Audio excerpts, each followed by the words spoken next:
Hello everybody, I'm Scuttles. So just earlier today, I actually got a message from none other than Jurassic Alien. You guys know him, he's been on the channel quite a bit. And he sent me a link to a trailer for a new upcoming game called The Lost Wild. Now this is a pre-alpha teaser trailer, but it's absolutely incredible, so I won't bore you with any more details, let's just get right into it.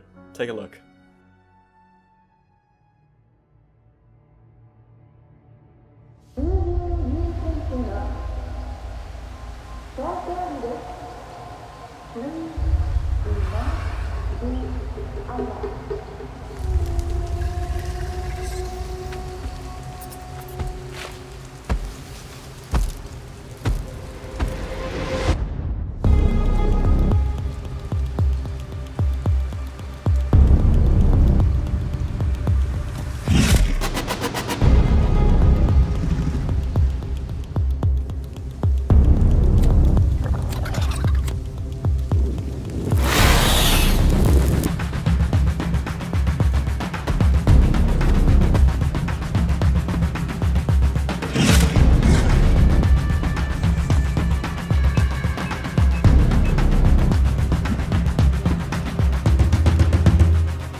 Okay, so a pretty awesome trailer, right?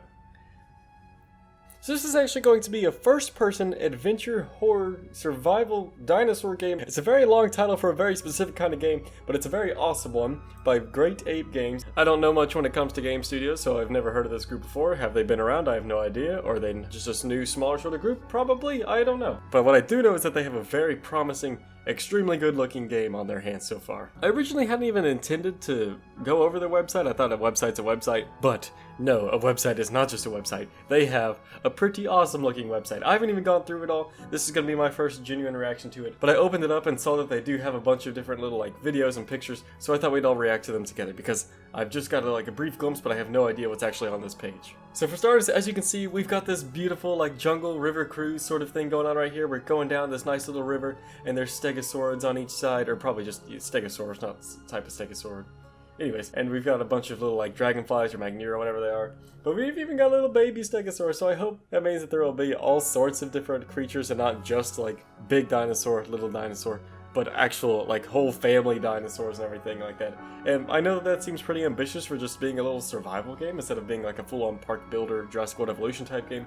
But their description here, if we scroll down just a smidge little bit right here, actually says that their dinosaurs go well beyond simple monster mechanics with built-in self-preservations and reactive systematic AI behavior. Based off that, it seems like they're going to really try and make these creatures feel very alive and unique and just different from every other dinosaur game out there at the moment that's just going for big scary creature. It looks like they're wanting to bring something to life, which not only will make it be that much more glorious whenever you're not in danger, but it will also hopefully help make it be that much more terrifying whenever you are in danger. So if we come down here just a little, oh look at that, wow, that's awesome. If we come down here just a little bit, we've got a series of pictures. Oh god, they're moving so quickly. Let's go back to the first one.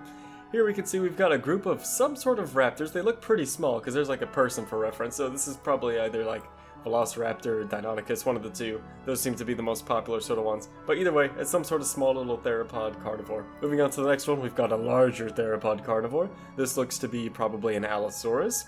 It's got those big, beefy, scary claws and those really even scarier big jaws.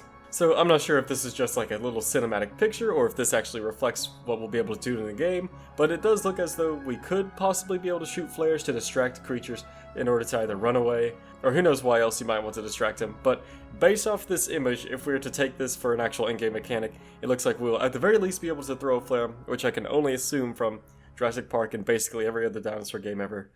That means it'll be a quick distraction in case you need to get away. Another glorious shot of the Allosaurus here, and something that I really love about this is it feels very real. It doesn't feel sort of how their description was saying, it doesn't feel like the sort of just movie monster generic sort of thing. This feels like a real living creature. It feels like something straight out of Saurian or Prehistoric Kingdom or something like that. It doesn't just feel oh, it's big blockbuster Jurassic Park, give it a bunch of huge beefy limbs and make it just the biggest, most outrageous creature you could ever imagine. Like the oversized Mosasaurus from Jurassic World. This feels like something that you could actually have seen back in the day, and it's it's just beautiful. Like, there's no way around it.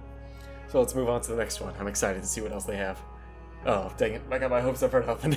We already see them all. Okay, moving on down to explore. We'll get to explore this abandoned Japanese facility. Okay, that's what I kind of assumed it was from the signs. Oh, that looks awesome. Let's not spoil that too much. Nestled within a lush wilderness teeming with prehistoric life. Scavenge and find useful items to improve your chances of survival. A system grounded in risk versus reward. Risk prolonged encounters to discover more things, but also increase the chances of an encounter that you may not survive. So that is very interesting. I mean, it makes sense. The longer you're out in the wild, the more chances you have of dying, but also the greater chances of you being able to find something useful and neat. Or, at the very least, you'll get maybe the opportunity to experience some glorious interactions with the creatures like this. Like, look at those stegosaurs. They look so beautiful. I love the art style of this so far. Everything just feels so lush and full of life, and I don't know, they just look so adorable. Like, I hope that this is all in-game footage. I have no idea what all of the trailer is in-game and what's cinematic. Who knows, it could have all been cinematic, it could have all been in-game, I have no idea. There might even be details on here that we can find out in a minute. But as of now, all I know is that I'm in love. I'm in love. Evade. Now this looks awesome. Let's just take a second to watch this little GIF. Yes, that's right, I'm a GIF guy. Don't come at me. It's the right way. Look at that. Oh, that looks so good. That gives me some Battle of Big Rock vibes right there. Look at that. Oh, is he like trying to start the car? I saw him wiggle the steering wheel. Or is that just because the car got rocked? Who knows? Anyways, evade. Stealth, elude, and hide from dinosaurs that hunt you down. Create distractions. Okay, so we might have been right about the flares. And locate structures to gain an advantage. Use the items that you've collected to give yourself more options in each encounter. And outmaneuver, run, lure, distract, and if all else fails, hide. That's pretty good. Intimidate. Now that's a pretty awesome looking GIF right there as well. It looks like you've got this is from the trailer. It looks like he's lighting up a little fire torch thing, and he's trying to scare back the creatures, which also just shows another way of how they're very nice and in-depth in their behaviors and everything. Like, they're actually reacting to fire with their advanced AI, or supposedly advanced AI. It looks pretty good if this is actually in-game footage. Like, it all looks so seamless and great, but who knows, this could just be a cinematic trailer. Actually, thinking back now, I know that it's not fully cinematic, because there were shots of, like, the items that they had found in the game. Like, they picked up, like, a flare gun, and they had the walkie-talkie, and they even showed, like, some UI that shows how many rounds they had in this flare chamber. Alright, moving down to story, it looks like we've got a couple more shots from the trailer. This is whenever they find the flare gun and stuff that we were talking about before. Communicate with a mysterious voice over the radio. Ooh, interesting. So we have someone that's going to be helping us remotely. Interesting.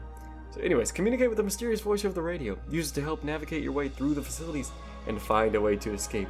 Hear a slow feed of dramatic points and information that slowly builds a bigger picture, and with it, increasing curiosity.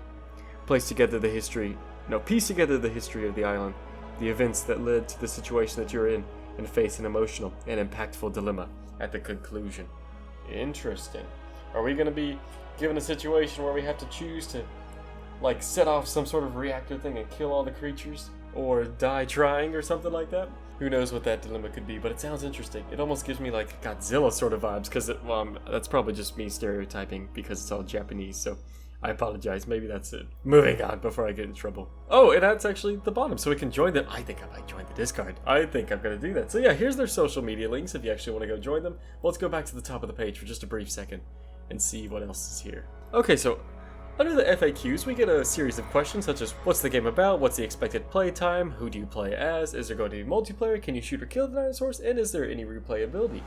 So starting off with what's the game about, I won't make you read all of this, but something interesting that I just found in it is that we can combine the items that we find to make makeshift contraptions to give us a fighting chance. So not only will we be able to just pick up random items that we find along the way, but we'll also be able to craft. So it's more than just like find an item and use it. No, we can also find like sticks and maybe like duct tape or something and a knife, and then we can combine it all together to make a big long stick with a knife on the end of it, like a big jabby spear thing, which could be pretty sweet. I don't know if that's even a thing, but I'm just kind of throwing it out there. Or we can probably find a stick and put that, cloth on the end of it and light it, and that's how that guy had the little torch thing. Who knows? So it's cool to see that there's more than just find an item and use it. Like, we've got an actual like crafting system in this. Oh wow, so the entire game time is expected to last anywhere from 6 to 10 hours. That's actually a pretty good bit of gameplay, I would say. Who do you play as? You'll play as Saskia, I don't know, a driven and experienced investigative reporter. Interesting. This player finds themselves stranded and alone in the aftermath of a mysterious temporal event. Temporal, interesting. So does that mean that they like tried to go back in time, and now they have like this, like sort of like that TV show Primeval? Is that what it was called? Where they have like these anomalies and the creatures come through. Is that sort of what's going on? I have no idea. Like, is that what it means by like a research facility? I don't know.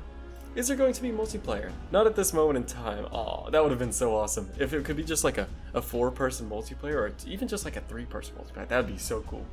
The focus of the game is to craft an immersive and cinematic experience that is experienced through our single-player story. Honestly, I'm okay with that. If there could be an option to do a single-player and a multiplayer one, that would be cool. Because I definitely think that sometimes multiplayer can break games a little bit. Not break them, but it can break immersion. Because you can craft your AI to have these perfect transitions between the different animations that they play, and you can get them to behave in super realistic, natural ways. But if you just have your friend running in the background in circles, jumping up and down like a mad lad, then that is going to kind of break that immersion, because people obviously don't act like that unless they're in a video game. So I'm okay with it being single player. It's definitely going to help with the whole cinematic, realistic sort of look. Can you shoot or kill dinosaurs? Not quite. You find yourself stranded alone, and must be resourceful and tactical in exploring the world. Okay, so maybe I was wrong about the whole make a stabby spear stick thingy. The bulk of dinosaur encounters in the game will be systemic in nature. I don't even know what that means. I guess that means that they're planned, they're scripted. An adaptive AI system will drive the dinosaur behaviors to create smart, reactive, and lifelike qualities. Now that's pretty awesome. That's the part that I get excited about. It's designed to test the player's perception and skill, resorting to cat and mouse style gameplay to survive and evade these predators. Honestly, I think that's pretty cool. Obviously, whenever you see a game like this, you want to be able to attack the dinosaurs back, but thinking of it as a survival horror game, not being able to fight back probably makes it much scarier than if we could fight in the first place. You know what I mean? Because if we have a fighting chance, then that takes away some of the fear. But if it's a life or death situation and we have to run or else we do die, that does probably make it pretty scary, because you're just turning and booking it, and you can just hear these big thundering footsteps chasing behind you, just hoping that it's not close enough to snatch you up. So that feels like it could be pretty cool, pretty freaky. Is there any replayability? Yes, we plan for our agents and encounters to be played out in a few different ways, so that sounds pretty awesome. The world will also have a few optional locations and shortcuts. Optional locations, what does that mean? I guess like there's some facilities out there that you don't have to go to in order to complete the game, but you can go to? Is that what that means? As well as some items and secrets. Ooh, Easter eggs nestled around the world to promote exploration. Alright, so very cool. Very, very cool. Alright, on this page here we have just a few more images, so we've already seen that one. We've kind of seen this one in the small little GIF back there, but now we can see it nice and scaled up. Look at how long the Stegosaur's neck is. It looks so beautiful, especially with like how the lighting, like I think this is called ambient occlusion, whatever, it shines through items like that. It's essentially like if you put a flashlight up to your finger or your palm, and you can see like the red shining through your hand, that's what ambient occlusion is. So that's really cool to actually see it like shining through the plates of the Stegosaurus. So that's really cool to see that. Which kind of just brings me to a little bit of a side note, like, isn't it just amazing what games can do now? Like, this is a game. Back in the day we had Tetris. Now we have playable movies, basically. This is awesome. Here we've got a scene of what look to be like little teeny tiny Dimorphodon-like creatures flying through. I don't know if they did this on purpose or not, but I love how the cars in the game have what looks almost like a little like theropod dinosaur little skull as their little emblems thing. That's pretty awesome. But yeah, just this is a beautiful shot here. This almost looks sort of like, honestly, this looks like concept art, except I don't think it is, because I'm pretty sure we saw this in the trailer and these creatures actually like flew through it, and this was like a fully fledged environment. But doesn't that look almost like a painting of like Jurassic World concept art or something like that? Now that is pretty cool. I love that these allos are like actually hunting you down in a pack. So obviously we do have the flare gun, which I don't know if we'll actually be able to shoot it at the creature to like make it like deterred from us or whatever, or if it's simply for this or if it's simply for the sake of distraction. Like, as you can see, there's a pretty bright glow back here. It looks more of like a white glow though, so perhaps there's just like a crashed car or something over there. I'm not too sure. Maybe this is actually the same sort of time frame as whenever there's that whole like evade gif that we saw earlier where it's trying to break into the car. Maybe this is that car back there. Or it could be something totally different. Who knows? Anyways, back to my whole point. It looks like we'll be able to shoot a flare in some sort of direction to try and give yourself just a few more seconds to run away from these creatures. So, uber spooky times right there. So yes, folks, this has been The Lost Wild. This game looks absolutely awesome and I cannot wait for it to come out. I'm not too sure what time it's actually going to be released, if they've even announced a date for it yet. I have no idea. One way or another, this looks absolutely incredible and I cannot wait to get my hands on this whenever it starts to roll around. So, if you're excited about this, then please be sure to not only leave a like down below, but also go over to Great Ape Games YouTube channel and leave them a like on their trailer, subscribe to their channel. Just go ahead and show them some support so that they know that people are excited about their game coming. And just leave a comment for them, letting them know that they're doing great work, and just, be encouraging for them, because they're obviously making something that's super cool, and I cannot wait to try it. So with that being said, thank you so much for watching this video, everybody. Hope you enjoyed it, and until next time, I'll see you later. Bye bye.